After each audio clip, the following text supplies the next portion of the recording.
Friends, I got to talk a little bit about this guitar. I am so pleased with this little guitar that I bought. So this, I've reviewed every Oscar Schmidt guitar. I'm gonna turn this around so you can hear me a little bit better, maybe. I think I've reviewed every Oscar Schmidt guitar, Oscar Schmidt, however you want to say it. Someone asked me the other day on one of the videos, why have you not done one of the Telecasters? And honestly, I just really didn't in my mind think it was going to be a really great guitar. I just really didn't in my mind see, you know, I'm just a Telecaster snob. I love Telecasters. I have like 6 of them, different varieties. I've got an American one, which is my favorite guitar of all, from 1989. So I've got ones with humbuckers in them, very different. I've got the classic Vibe 50s Telecaster. And, but, you know, I thought, well, I ought to round it out and do, this is the last, I think, of the Oscar Schmidt guitars that there is to review. So the only one that I've not been happy with, 100% happy with, was I think the OS, I think 300, which is the $99 Strat that you can get. I mean, for $99, it's a great guitar for $99, but it doesn't live up to the standards of the rest of them. I love the SG, I love the OE30, which is the ES335. The only problem with that is you can't reach the higher frets with that guitar, but still one of the best semi-hollow guitars you can get for the price. I love the Les Pauls. I love the that they make, which is the OE20, I guess. I've got kind of a popular video on YouTube of me playing one of those, the gold tops. And go watch that if you want to. But let me talk about this guitar, what's great about it and what's not so great about it. And there's very few of those things. I'm going to go ahead and unplug it for a minute here. We'll just go back and forth with what was wonky and weird and what was fantastic, right? So it was packaged really well. I'm not going to do an unboxing of it. Just take it from me. It came double boxed with lots of air type stuff in there and padding. The strings were encased in some sort of really cool wax type paper and stuff, and everything was just really packaged very well, and it came in perfect intonation. The strings are just a little bit higher than I like, so I'm probably going to take them down about a 32nd of an inch.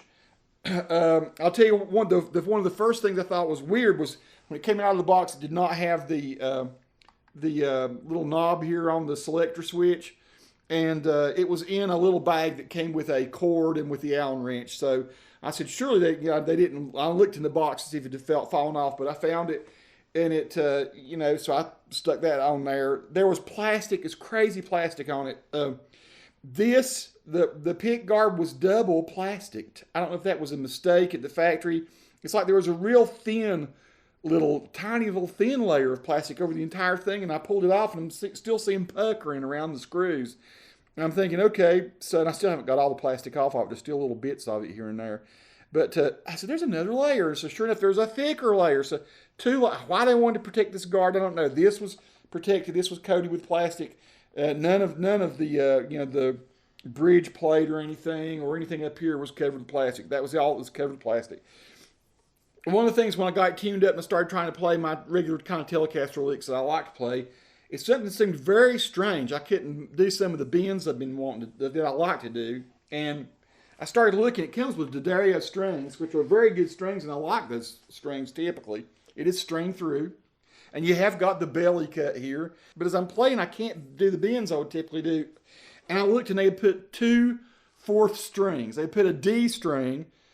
Whoever had strung it up, there were two D strings. They were exactly the same, because you can tell if you know anything about D'Addario strings, they color code the little balls on the ends of the strings. And so when I got to looking, I said, two black strings, black balled strings. So I went and I found an old string, an old extra string. This G string I've been playing on is actually from 2007. So this is like a very 13-year-old string I got from String This way back when they used to be on. If you remember that, some of y'all might remember String This. They were a really good string supplier. The interesting thing, I'd forgotten that the strings from String This make my fingers turn black. So I've played that 3rd string so much that, because I do a lot of bends and stuff on 3rd string, that I've turned my fingers black.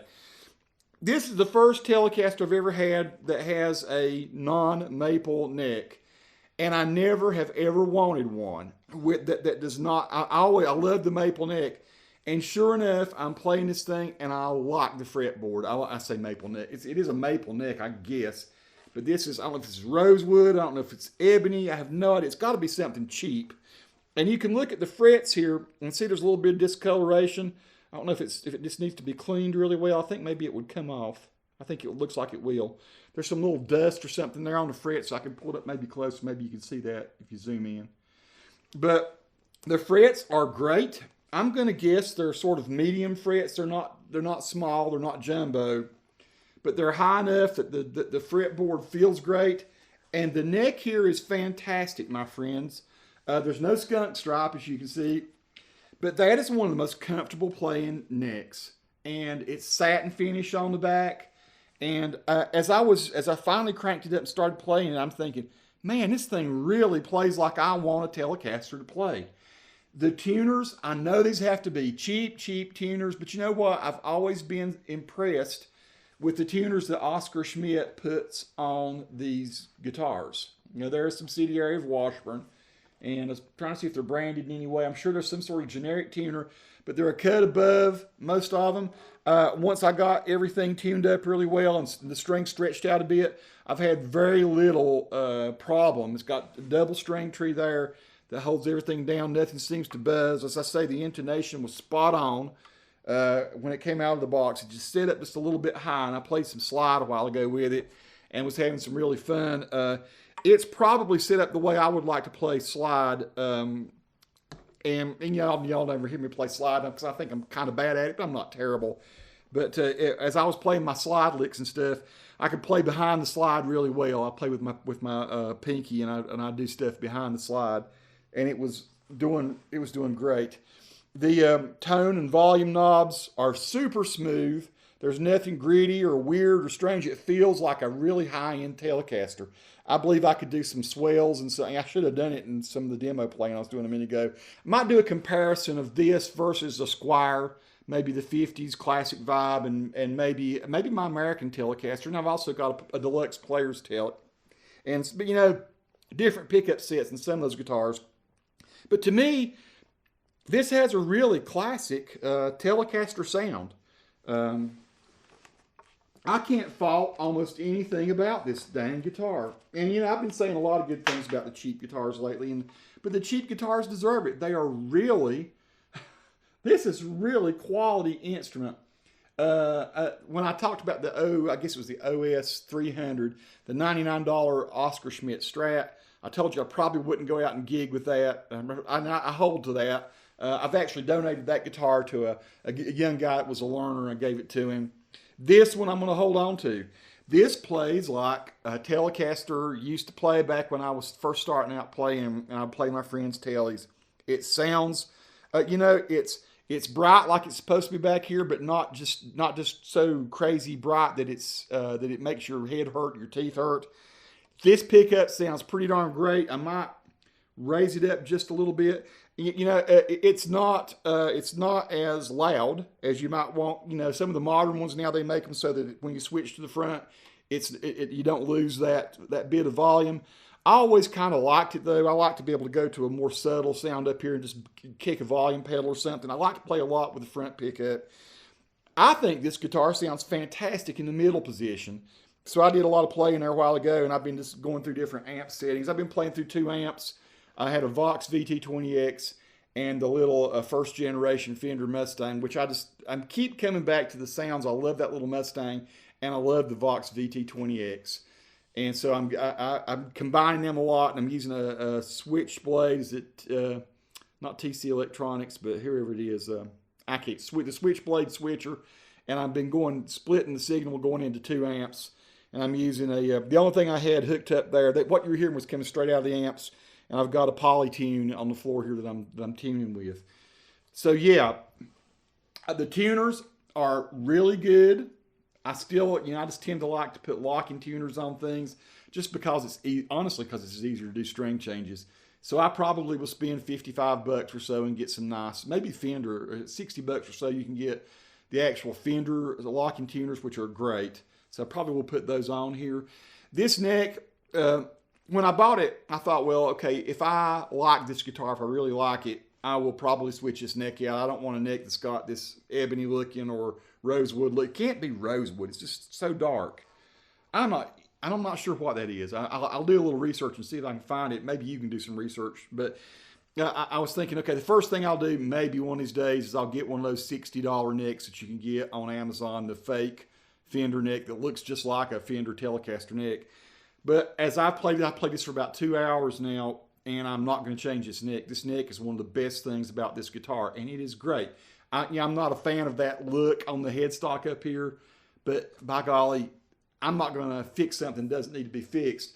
The radius seems to me to be like the 9.5 or whatever. It seems to be like a standard old school Tele radius. It's not flat in any way. So it is a bit rounded for those of you that are not used to Fender guitars. If you're used to like Les Pauls or something, you might not like it. But to me, I am super used to Fender guitars, and it feels exactly like an old school Fender. I do love this satin finish. And to me, it's a C neck. It's not super thick. Some people I think online say, oh, it's a chunky neck. It's not chunky. It's sort of medium. To me, it just looks like a C, like maybe a modern C type neck. And I haven't done anything to the truss rod. I'm assuming the truss rod will work fine. These guitars have been great. The truss rod hole, of course, is right in there in the end. So far, every guitar I've gotten from the Oscar Schmidt line has exceeded my expectations. This may be my favorite now. Honestly, I have sat and just had a great time. I think, Now this bridge, I will criticize that just slightly. This looks like probably the cheapest possible bridge you can get, but by golly, it works. And the nut is, I'm always impressed with the nuts on these guitars. Whatever that is, it's like almost like a tusk type nut, and the strings don't slip or do anything weird. And I'm not going and try to play some stuff behind. I don't do a whole lot of that anyway. The tricky stuff that a lot of people do on tellies. But I think this is going to be okay. I probably will not switch this out. I'll probably just leave it as long as it works. But I am going to drop this action, like I say, maybe a 32nd to a 16th, whatever I can get away with and not buzz. I will say this about the straightness of the neck. I don't know if you can see or not, or get any sense of that. But that neck is just straight as can be. It looks great to me. And only thing, I don't think it needs trussing a bit. I just think I need to drop down slightly. Of course, that's going to change the intonation, and I'll have to drop the strings down a little bit, and then I'll have to adjust for the intonation. But great job, Oscar Schmidt. I'm happy with this. It is definitely a keeper. If you like a really nice, affordable Telecaster, if you like the Telecaster, if you like to try to do chicken picking, and if you like that super classic heavy rock sound you might get from old Zeppelin or from Joe Walsh or from, say, Pete Townsend, that kind of sound, Keith Richards, I think you can get all of those sounds out of this guitar and just, whatever settings you've got for your amp. Just work with it a little bit, and I think you get what you want out of this guitar. The pickups, I've not really discussed the pickups, but I'm not getting any weird noise. They just seem to be fairly accurate. I'd say 90% in the ballpark of what you would expect from a Telecaster. You can certainly spend more money. You can go in and mod these things and switch out pickups. I'm here to tell you, if I can get 90-95% close to a Telecaster, I'm not going to change pickups. So this is one, I'm just going to leave it be. And I like the fact that I can go to a certain Telecaster and it sounds a little different anyway. I like the fact that every Telecaster I've got really sounds different. There's something a little different about the character of each one. Each one inspires me in a little bit of a different way, and I play a little different with each one of them. And of course, so this is my favorite kind of guitar. My next favorite kind is probably a semi-hollow. Got a bunch of semi-hollows. I love Strats though. Just a little harder to keep in tune, and I'm not much of a whammy bar guy. I do like the in between positions for funky type stuff, and of course I love the Les Pauls. But I'm still, when I really will just go to grab something and want to get down and just boogie and make some noise at night, which is basically all I do anymore, then I'm always grabbing a Telecaster, and I love to find blues tracks online and get my PG music, my band in a box or something, and record with the Telecaster. Hey, I'm wearing you guys out. Peace to all who watch. Subscribe to the channel if you like. If you've got any questions about this guitar, just let me know, and I'll try to answer your questions. Again, thanks for watching, everybody.